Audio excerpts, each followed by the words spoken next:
gün danışmaq istəyirəm sıfır vəziyyətindən, yəni sıfırlanma vəziyyətindən və niyə biz nəyisə çox istəyəndə onu həyatımıza çəkə bilmirik, onu yaşaya bilmirik, amma nə vaxt ki, idarəni buraxan kimi o saniyə biz görürük ki, həyat özü istədiyimizdən daha gözəlini bizim həyatımıza gətirir. Demək, mən lövhədə yenə çəkmişəm.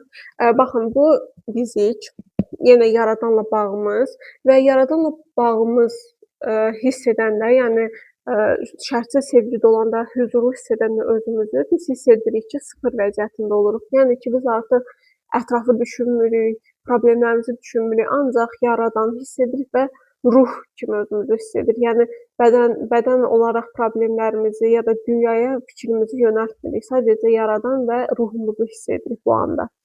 Və təsəvvür edin, həyatımızda nəsə baş verir və biz yenə beynimiz onu algılayır ki, məsələn, müsbətdir ya da mənfidir. Biz artıq nə edirik?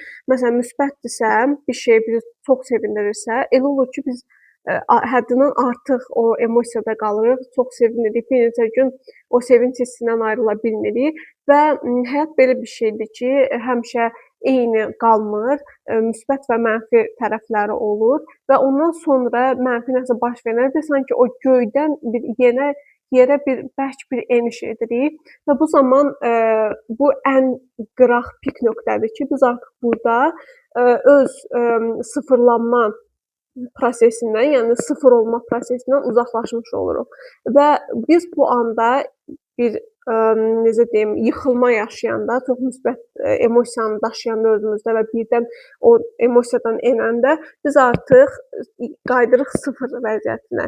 Yəni bir sözlə yaradan bizi daima sıfır vəziyyətinə qaytarır və mənfi hadisə baş verəndə də, nəsə mənfi bir hadisə baş verirsə, biz ola bilər ki, çox dərinə gedirik, çox fırlayırıq o problem beynimizdə və elə olur ki, ən dərinə qədər o emosiyanı hiss edirik və bir yerdən sonra nə baş verir? İnsan artıq bir yerdən sonra bezir və sanki bəlkə hiss edibsiniz həyatınızda, deyirsiniz ki, bəsdir, yəni bu qədər bəsdir, mən artıq kədərli olmaq istəmirəm, yəni o emosiya sizi yorur deyə o anda nə baş verir? Yenə şərtsiz sevgi keçirilirsə, sadəcə siz axışda olmağa başlayırsınız. Yəni sadəcə o hissi buraxırsınız və sıfırlanırsınız.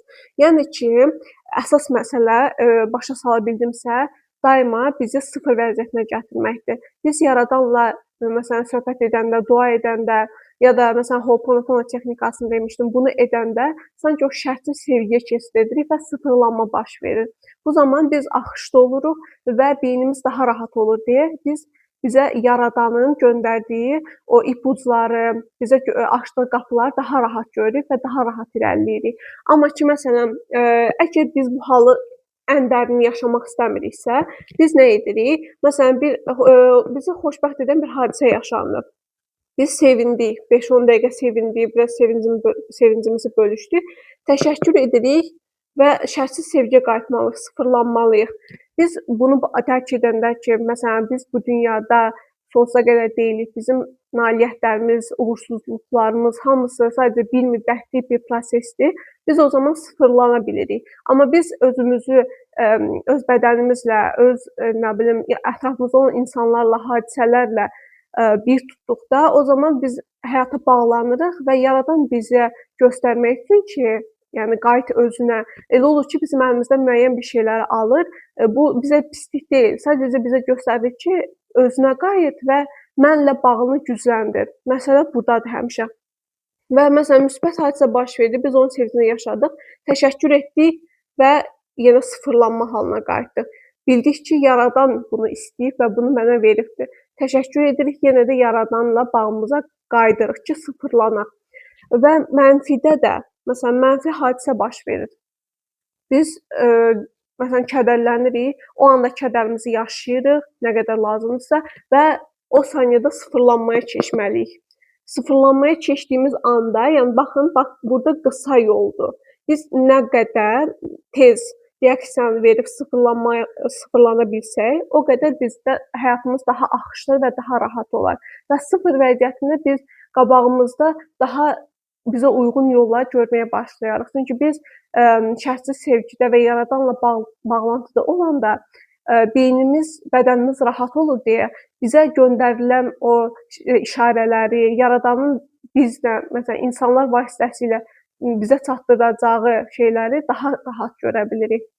Amma biz bu uzaq artıq müsbəti də çox pikdə yaşayanda, mənfini də çox pikdə yaşayanda Yaradan sadəcə ya o müsbəti biraz alır əlimizdən, bizi sıfır vəziyyətinə qaytarır, bu biraz daha ağır olur, ya da mənfini tam dibə qədər yaşayırıq və o dibdən yenidən Yaradana qayıdırıq.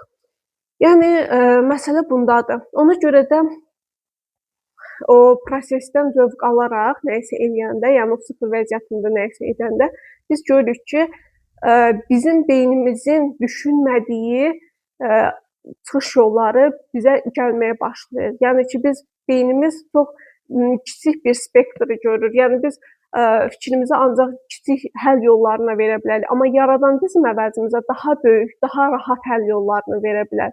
Ona görə daima nəyisə istəyəndə, məsələn, hansısa arzunuz var, bunu istəyin, qəlbdən istəyin amma ki, o istədiyiniz anda sonda bunu deyin. Allahım, mənə ən xeyirli, ən rahat, ən gözəl şəkildə bunu qismət elə. Yəni biz arzumuzu deyirik, amma axırda bu cümləni deməliyik. Çünki biz onu deyəndə artıq o idarəni buraxırıq və Yaradana icazə veririk ki, o ən gözəl şəkildə bizim istədiyimizi bizim həyatımıza gətirsin. Çünki bizim gördüyümüz yollar azdır, amma Yaradanın bizə verəcəyi yollar daha böyük, daha genişdir. Və hər şeydən sanki baxın, həyatda müsbət mənfi çox şey baş verir. Biz daima bu tərəfə getsək, sonra bu tərəfə getsək, artıq sanki həyatda bir belə dalğalı bir şəkil alarıq. Amma ki, biz müsbət də gördük, mənfini də gördük, tez sıfırlanmaya qayıtdıq, yəni sıfırlandıq və gördük ki, Yaradanla bağlarımız gücləndi. Buna əgər o anda bir hadisə baş verdi, bitdi, siz Ho'oponopono texnikasının o 2 axır cümləsini deyə bilərsiniz ki, səni sevirəm, təşəkkür edirəm. Artıq burada nə baş verir? Biz qayıdırıq daxilimizə, sıfırlanırıq və Yaradanla, sanki Yaradana təşəkkür edirik və sıfırlanma baş verir. Bu anda bizə bədənimizə rahatlıq çökür və biz daha aydın addımlar atmağa və Yaradanın bizə göndərdiyi hər şeyə görə şükür etməyə başlayırıq. Biraz emosional danışdım. Demək belə lazım imiş.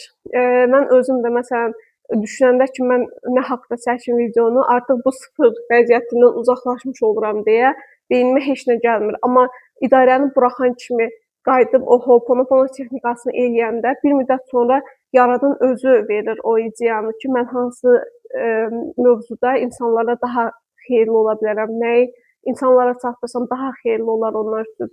Belə, ona görə daim sıfırlanmağa önəm verməliyik ki, bizim arzularımız daha gözəl şəkildə, daha rahat şəkildə bizim həyatımıza gəlsin. Belə, sağ olun, özünüzə yaxşı baxın.